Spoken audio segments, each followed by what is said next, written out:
Good evening, and welcome to this special edition of 49 Hours. I'm Laura Kincaid. Tonight on 49 Hours, we will profile the Smiley Face Killer, the serial killer who terrorized the Boston area. On this special episode, we will speak with one of the family members' victims, as well as the Smiley Face Killer's only living victim. And later on, we will have an exclusive interview with the Smiley Face Killer himself. Secrets will be revealed. Let's take a look. And now, we will speak with victim Brian Jacobs' sister Mindy. Hello Mindy, and thank you for joining us. Thank you for having me. So tell me, what's your favorite memory of your brother? I remember this one summer we were at our Cape house and we were by the lake, and I was 3 and I couldn't swim and I fell in the water and he jumped in and saved me, and from then on he was my hero and the best brother, and my world was shattered when I found out. What was the first thing you heard? Well, I was in the kitchen with my husband and I answered the phone, and when they told me that they had found my brother, I fell to the ground. My husband had to go and identify the body because I couldn't bring myself to do it. And how did you feel when it was confirmed that it was in fact your brother? I couldn't believe it. It just Didn't hit you? It didn't hit me. It didn't make sense to me. Why your brother? Why would the Smiley Face Killer pick your brother? I really have no idea. He was the nicest person you'd ever meet. He was the best brother, a great father. He didn't deserve it. Goes without reason. Thank you, Mindy, and I'm very sorry for your loss. And we now welcome our next guest, Gertrude Minneapolis. Thank you, Laura. Thank you for joining us. So, you are a witness, if I'm correct. Yes. What exactly did you see? What happened that night? Well, I had just gotten back from a knitting circle with some friends in the neighborhood, and there was a scream, and I had seen someone run away down at the end of the road. What did the person look like? It seemed to be a young woman about 20 or so, long blonde hair, maybe about 6'2", not 6'2", apologize, 5'2", that's about it. I had heard a scream before I saw the young woman running. And then what did you do? I had called the police to report that I had seen the young woman, and to see if they knew of anything connected that they might have gotten a report on before I had called in. And could they give you full disclosure at that point? At that point, they could not give me full disclosure. They had just started the investigation. The young woman had managed to get to a phone before I had called in, so she could report. And after having this happen, how do you feel about your neighborhood and your residents in general? Well, I thought the area was relatively safe, but after this I'm a little worried, and I hope that the safety of the neighborhood could be increased after this, and that there might be more precautions to prevent something like this from happening. Well, thank you for joining us. It's a very sad story. Yes, it is. Thank you. Hi, I'm Phyllis Mickelson, pro golfer. Joint pain? Do you have any joint pain or stiffness? Why don't you come on down to the drugstores and buy some Emerald? It's a lot better than leading brands, you know what I'm saying? Alright, come on down. You thought you lost me, didn't you? Can't get rid of me that fast. Alright, well, let's just go over what we got here in the Embra. It's my go-to brand, if I tell you. Alright? Joint pain. But then you get the leading pain medication. Scratch it. You got joint pain, stiffness, inflammation, soreness. Umbril's your man. Come on down, spend some cash on the drugs. See you later. And we now welcome our next guest, Crystal Sky. Thank you for joining us, Crystal. Thank you for having me. So what is your position in this case?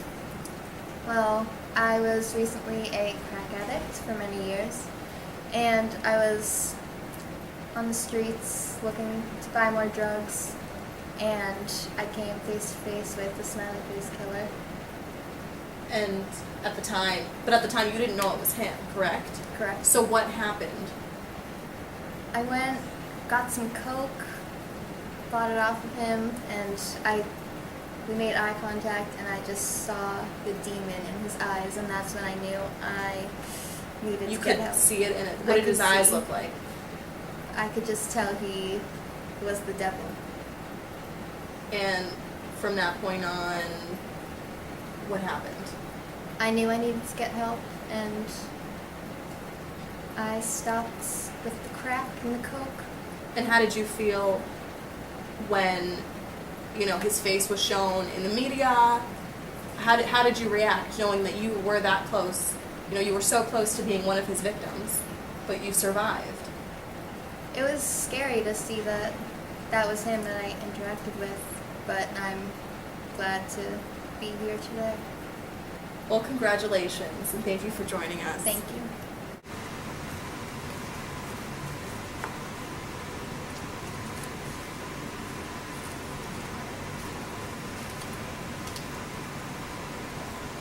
And we now welcome our next guest, Shannon Croak. Hi. Thank you for joining us, Shannon. You're welcome. So, tell us the story. Tell us what your position is in this case and how you affiliate yourself with the Smiley Face Killer. Well, I was just on the corner like I usually am, and he approached me, and like when I looked into his eyes, like I knew there was something not right about him, and I was like really scared. At what point did you feel threatened? He started coming like really close to me, like too close. So I started like backing up, thinking maybe he'd get the hint, but then he kept coming closer and closer and closer. So I knew I was in danger. So you were working the streets that night, correct? Yeah. And did he physically assault you at all? Yeah. He like came close to me, grabbed my arm, and tried to like pull me, and then I just started kicking him a lot. And it's at that point where you really felt threatened. I felt threatened the whole time. Did you think you were going to die? Yeah, I didn't think I'd make it out. So how did you make it out? I kicked him really hard, and I like hit him. I slapped him across the face really hard, and then I just started running. He chased me for a little bit, but then I eventually got away from him. That must have taken some serious strength. Yeah. Are you it was proud of scary. yourself? I am. I'm very happy to be here. Very happy to be alive. Yeah. Do you look at life in a whole new way? I know sometimes people feel that way after they go through certain experiences. I just appreciate life more now, because I know it can be taken like really quickly. Yes. Well, congratulations for surviving. You are his only survivor. Thank you. So I hope you can take some solace in that. And we now welcome our next guest, Dr. Rachel Kriegsman. Thank you for joining us, Dr. Kriegsman. Thanks for having me, Laura. So explain to me what your position is in this case. Well, I'm a forensic scientist, so I go to the crime scene and collect evidence to try and incriminate the perpetrator. So was this the first and only crime scene of the Smiley Face Killer that you've investigated? No, I've actually investigated all 5 of the Smiley Face's crimes. Oh, there were 5 of them. Yes. So is there something that necessarily stands out? Is there something that all these crimes have in common? Well, the one piece that always stands out to me is that the Smiley Face Killer always leaves a note that marks that it was him. What does the note say? Normally it just says good luck or that nice try finding me. Wow. It's pretty harsh. So if I, correct me if I'm wrong, but if I understand correctly, you had your lab technicians almost kind of recreate the crime scene where Brian Jacobs' body was found. Is that correct? Yep, we can take you over to the crime scene so we can show you how my job works and how we were able to find the perpetrator. Great, let's take a look. We're back here on 49 Hours, and Dr. Rachel Kriegsman has brought me to the crime scene where Brian Jacobs' body was found. However, interestingly enough, this is actually a recreation of the crime scene. So, Dr. Kriegsman, if you would please tell me what I'm looking at right now. Sure. So this is where the body was found. We put tape around it because we didn't actually have the body because this is a recreation. Then we go over here, and this is where a pool of blood was found right near his body, which indicates that it's most likely his blood. Then as we start walking to the left, you see some footprints, most likely left by the killer because it's blood stained. It's a lot of blood. Yeah, it is a lot of blood. It's pretty nasty. Then if you keep walking this way, we were able to go behind a trash can to actually find the murder weapon. Oh, it was a knife. Yeah, it was a knife. Very sharp knife. Wow. And then the track stopped here, and the blood just kept on going out the door. Wow. And then if we look over near the body, there was the Smiley Face's note that just said number 5, which had blood on it. So, is that representative of the number of victims? That's do what you we think. Yep. Hopefully. And that's his signature? Yeah. So what can you show me next? Well, I can show you the blood, because there's obviously a lot of it. So this one right here is found right next to the body. And so I had to figure out whose blood it belonged to, because it's not positive who it belongs to yet. So I had to do a couple tests. And I just want to give you a little background, because Dr. Landsteiner and Dr. Ladies both worked with blood. So Dr. Landsteiner came up with ways to group blood. So A, B, A, or A, B, and O. And I found that the victim's blood was B. And then if you look over here, there's a couple drops. And when I tested that blood, it came out as O. Mm-hmm. So the blood types are different, which means that they come from different people. Right. So there are 3 footprints. Looks like it's exiting, so it's going away from the body. The footprint is about 7 inches. So, and if you look at the make of the shoe, it came from a man's shoe. And the footprints go to the left. And this is where we found the weapon. So it's a knife that has blood on it. Mm-hmm. And on the knife, the handle, you could see how it has fingerprints. So I was able to use a lift print technique to get the fingerprints in the lab to see whose fingerprints it belonged to. And when I looked at that, I could look to see how many ridges and marks it had to compare with people in our criminal system to see whose fingerprint it belonged to. So right now, we're looking at the note that the Smiley Face Killer left. Has a number 5, which we think indicates that he had 5 victims prior to, or 4 victims prior to Brian, which made it number 5. Mm-hmm. Has some blood on it, which we were able to test because it was dry blood. So we were able to use Lady's dry blood to see whose it belonged to. Also, we were able to look at the handwriting and use Osborne's question documents to figure out whose handwriting it belonged to, and we found it belonged to the Smiley Face Killer. Okay, so when I was able to find the hair, I found them on the victim's body. So I collected the evidence, I put it in a bag, and I brought it back to the lab, and I put it under a polarizing light microscope, which actually William Nicol came up with, and he also came up with putting it on slides so you could see.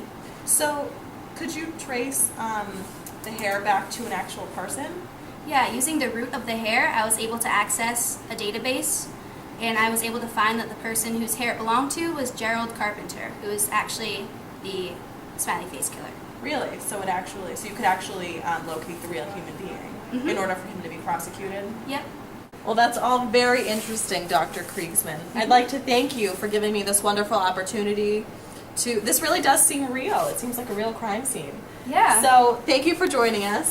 Thank you for having me. It was very interesting. Yep. And we now welcome our last guest, the Smiley Face Killer himself. Due to the Smiley Face Killer's dangerous history, I have not been permitted to sit in with the Smiley Face Killer in this maximum security prison. Instead, I'm going to interview the Smiley Face Killer through the window. Hello, Mr. Carpenter. Smiley, actually. I apologize, Smiley. Yeah, you should be. So tell me, why did you do it? The question is, why didn't I do it? But, I don't know, I just felt the need to take a few lives, you know? There was no reason? I mean, there's a reason for everything. But why did you do it?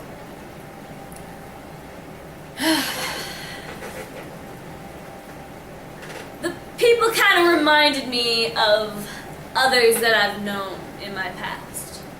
Like who? My brother, my sister. Ugh, don't even get me started about them. What could have been so bad in your past that you felt the need to take the lives of others? Why do you need to know? Because I'm a reporter and I'm interested to know what your motive was. Fine, I'm already stuck in this place. You might as well ask me. Might as well repeat the question. Sorry, what was it? Why did you do it? Well, when I was younger, I've always had a problem with myself and others. And others make fun of me all the time. And I've tried so hard to control my speech. You can tell I'm a little odd. And my brother... I don't want to talk about this. I'm done. I can't do this. Please, remain calm. I have a few more questions. Okay. Do you want me to answer that other question, or? Do you feel bad? Do you feel any remorse about what you did? I mean, it felt great. I was killing my brother and sister over and over again. So you don't feel bad? Why would I feel bad? That's a hilarious question.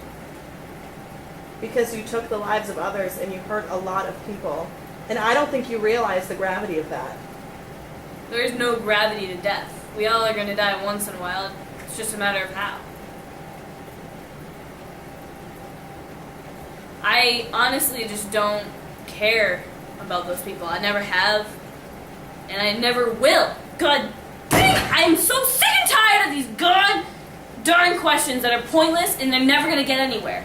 What do you want from me? You want to know why I killed those people? Because they're scum on the earth. They're like my brother. They're like my sister. They're going to die, and I don't give a crap about them. I don't need them. Never will I need them. I killed them just the way I killed my brother and sister. It's not a big deal to me. All right. This I'm interview. so tired of this. This interview is over. Thank you, Good, Smiley. because you know what? I'm just gonna go back to my cell and just not even care. I'm so done with this crap. I'm done. I don't need this. I don't need any of you. I've killed plenty of people. I could kill you. You could be my 6th victim. I'm so done. Oh, in the letter? Yeah, number 5? Yeah, I wrote this. In the blood? Yeah, I'm glad to write all this crap. I'm done with people. I've killed plenty of people, and guess what? I got a battle wound. This is from Brian Jacobs. I'm glad I killed him too. He looks just like my brother. I'm so done. So you know what? Goodbye. Bah! What a crazy story that was.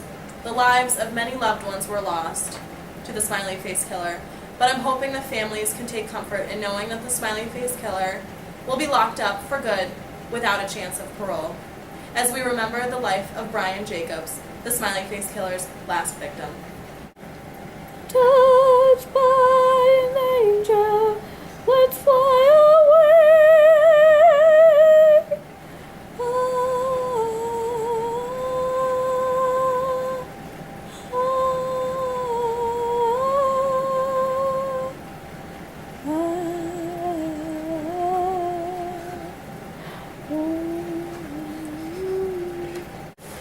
Thank you for watching this special edition of 49 Hours. Make sure to watch next time. I'm Laura Kincaid.